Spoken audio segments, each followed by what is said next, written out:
If you're looking for a great restaurant in the Poconos, we've found it here at the Gem and Keystone Brew Pub at Shawnee Inn. This is a great place because the theme here is beer from here, food from near, and I'll explain that in a second. But joining me is Dan Strip. He is the executive chef here. You use local beers that you brew on the premises. Correct. And also local and sustainable foods whenever possible in the restaurant.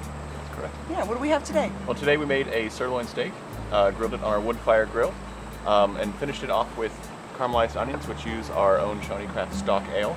The wood-fired grill makes a big difference in the taste. Oh, it certainly does. It certainly does. Yeah, it's great. And of course, the caramelized onions, you use the beer right in the onions to get that caramelized Yep, flavor. the very last step, we throw it in there, and it adds a certain something that you can only get by using our. Okay, and beer. what else do we have?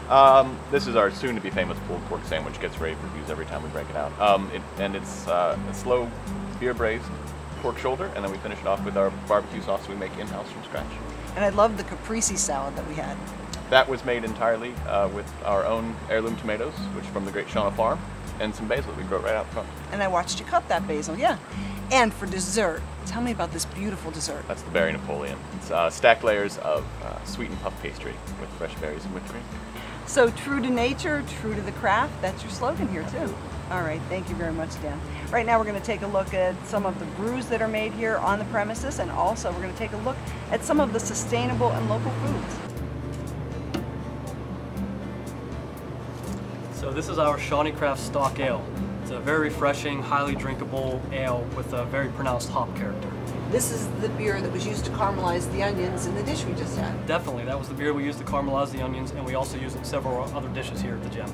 And the Shawnee Inn is the only place you can get these beers. Yes, it is. We brew them right here on premises at the Shawnee Inn, using as many locally sourced and organic ingredients as possible, and we brew them here, and the Gem and Keystone is the only place you can get the Shawnee Craft beers. Thanks, Jason. You're welcome. Cheers. Every Tuesday, you'll find a farmer's market on the grounds of the Shawnee Inn where newly picked foods as well as prepared foods are bought and sold. And there's an actual garden/farm on the golf course of the Shawnee Inn where fresh vegetables, fruits, and herbs are grown for use in the restaurants on the property. Aaron Schroll is the horticulturalist here and also the beekeeper. So the bees are part of it. The bees help with pollination, so that's one reason why they're located so close to the garden, but they're also, we use the honey. So we use the honey in the foods at the Gem Keystone. We also use the honey in the beer. The philosophy here at the Shawnee Inn and Golf Resort is to have food from near. We're looking to be sustainable and have local foods, and you can't get much more local than this. So remember, if you're looking for a great restaurant here in the Poconos, the Gem and Keystone Brew Pub. It's open 7 days a week for lunch and dinner, and you'll find great local beers and local food.